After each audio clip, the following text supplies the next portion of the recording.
Hey guys, तो आज मैं स्टार्ट कर रही हूँ Pluto the series episode 5 part 1 spoiler को।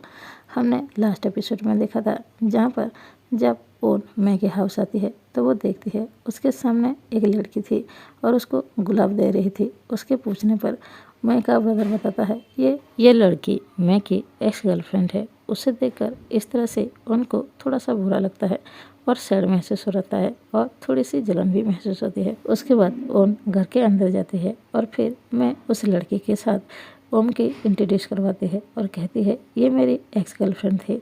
वैसे ये कहते हुए मैं को थोड़ी सी खुशी हो रही थी और उस लड़की को भी कोई प्रॉब्लम नहीं थी, वो भी हैप्पी ही थी। ये बात सुनकर उनको थोड़ी सी अनकंफर्टेबल फील होती है। मैं की जो एक्स गर्लफ्रेंड थी वो 5 साल पुरानी बातों को लेकर बैठ जाती है और वो सारी यादों को एक एक करके कह रही थी और ये बात सुनकर मैं भी हैप्पी ही थी। लेकिन इस बात से उनको बिल्कुल भी खुशी नहीं थी, उसे अनकंफर्टेबल ही फील हो रहा था। उसके बाद मैं कहती है आप सबको बहुत ज़्यादा भूख लगा होगा ना, तो जाकर मैं कुछ बना लेती हूँ। उसके बाद उन कहती है उसकी कोई ज़रूरत नहीं है, खाना हम मंगवा लेंगे। उसके बाद मैं की एक्स गर्लफ्रेंड कहती है तुमने बिल्कुल सही कहा, आज सारा फूड मैं की फेवरेट बनाएंगे और ढेर सारी बातें भी करेंगे। ये कहते हुए वो फिर से पास्ट की बातें करना शुरू कर देती है। लेकिन ये सारी बातें सुनकर उनको बिल्कुल भी अच्छा नहीं लग रहा था। उसके बाद मैं की एक्स गर्लफ्रेंड कहती है ठीक है तो खाना मैं मंगवाती हूँ। उसके बाद उन भी कहती है उसकी कोई ज़रूरत नहीं है, मैं हमेशा मैं के लिए यहाँ पर पास ही एक रेस्टोरेंट है वहाँ से ही हमेशा खाना लाती हूँ। उसके बाद उन खाना ऑर्डर करती है और खाना भी घर आ जाता है। लेकिन उन उस रात मैं के घर रुकते ही नहीं है, वापस अपने घर आ जाती है और आकर कुछ भी नहीं सोचती। वो बस रात भर बैठकर अपने नोवेल पर ही ध्यान दे रही थी। वो अपना नोवेल 50% कंप्लीट कर लेती है और फिर सुबह सुबह मैं के घर के लिए निकल जाती है। जैसे ही वो मैं के घर पहुंचती है तभी मैं सो रही थी, लेकिन बैकग्राउंड में एक म्यूजिक भी प्ले हो रहा था। तभी वो जाते ही मैं कहती है आप इतनी सुबह सुबह यहाँ पर क्या कर रहे हो? तो उन कहती है क्या मैंने तुम्हें उठा दिया? तो मैं कहती है नहीं, मैं पहले ही उठ चुकी थी। तो बताइए आप इतने सुबह यहाँ पर क्या कर रहे हो? तो उन कहती है दरअसल मैंने अपना नोवेल 50% कंप्लीट कर लिया है। मैं कहती है ये तो कितनी ग्रेट न्यूज़ है। उसके बाद उन कहती है तो फिर यहाँ पर आओ मेरे साथ बैठो, और वो सोफा पर बुला रही थी। तभी मैं जाकर डोर को लॉक कर देती है। उसके बाद वो आकर उनके बहुत ही ज़्यादा करीब जा रही थी, लेकिन उनको थोड़ी सी अनकम्फर्टेबल फील हो रही थी। लेकिन उसके दिल की धड़कन ज़ोरों से धड़क रहा था और वो खुद को संभाल ही नहीं पा रही थी, बहुत ही ज़्यादा एम्बेरस हो रही थी। तब धीरे धीरे मैं उसके करीब जाती है और उसको कहती है आप इतने अनकम्फर्टेबल फील क्यों कर रहे हो? आपके दिल की धड़कन इतने ज़ोरों से क्यों धड़क रहा है? उन कहती है तो क्या मेरे दिल की धड़कन तुम्हें सुनाई दे रहा है? उसके बाद मैं भी कहती है हाँ बिल्कुल। ये कहते हुए वो बहुत ही ज़्यादा स्माइल कर रही थी और हैप्पी थी, और उसको ऐसे देखकर उन भी बहुत ही ज़्यादा खुश हो जाती है। उसके बाद उन कहती है जो चलो मैं अपने नोवेल रीड करके तुम्हें सुनाती हूँ। दरअसल ये नोवेल वो खुद पर ही लिखी थी, मतलब ये नोवेल उनकी लाइफ पर ही बेस्ड थी। वो जैसे ही नोवेल रीड करती है, उसने आधा ही रीड किया था। तभी मैं कहती है मुझे लगता है आपकी नोवेल में कुछ ज़्यादा ही इंटरेस्टिंग चीज़ें होनी चाहिए, जो कि अगर कोई पढ़े तो उसको इंटरेस्टिंग लगना चाहिए और उसको अगला पार्ट में क्या होना चाहिए उसको उस चीज़ की वेट होनी चाहिए। उसके बाद मैं कुछ सोचती है और उनसे कहती है आपके पास एक नोवेल पड़ी होगी, उसे उठाइए और उसे रीड कीजिए। उसके बाद उन भी कहती है तो फिर ठीक है। वो जैसे ही नोवेल को ओपन करती है उसे अच्छे से समझ में आ जाता है ये नोवेल पूरी तरह से अडल्ट कंटेंट में है। तभी उसे थोड़ी सी एम्बेरस फील होती है।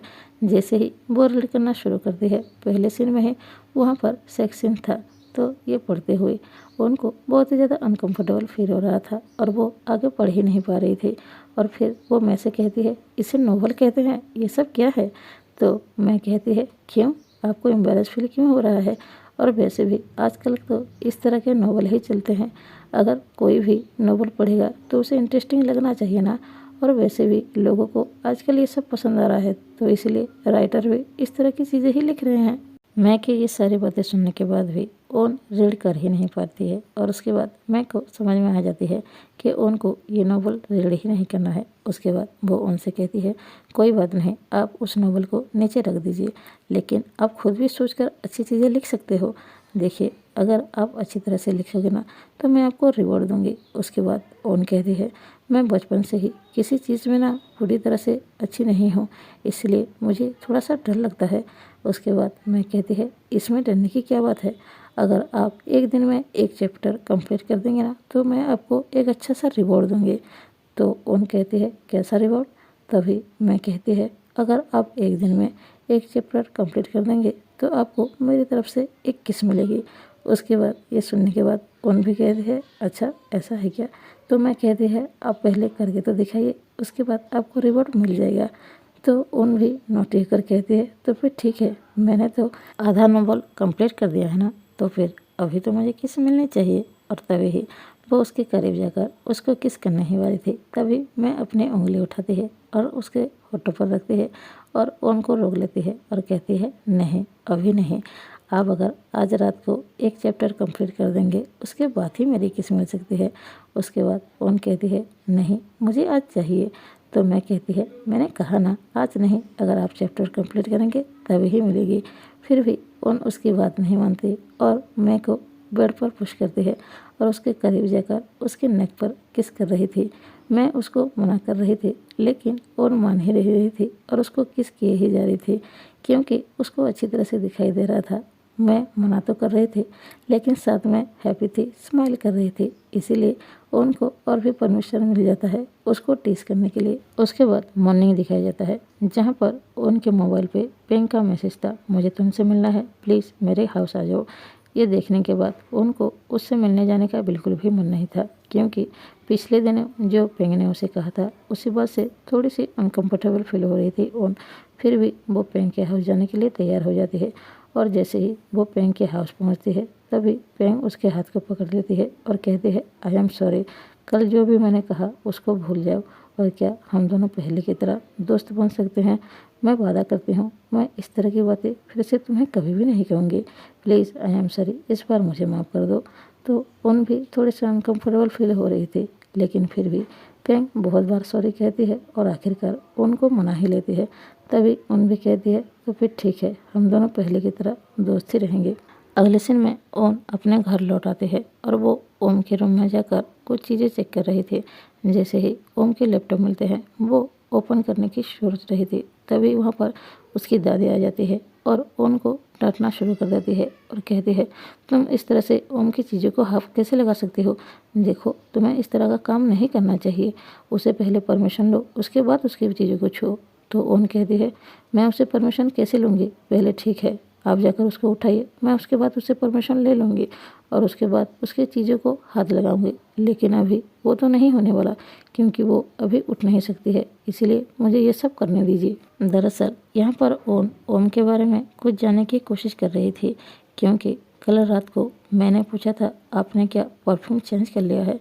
तभी उन्होंने कहा था नहीं तो मैंने परफ्यूम चेंज नहीं किया है। तभी मैंने कहा था आप तो वनीला वाला परफ्यूम यूज करते हो ना, तो फिर अभी ये परफ्यूम कुछ अलग है।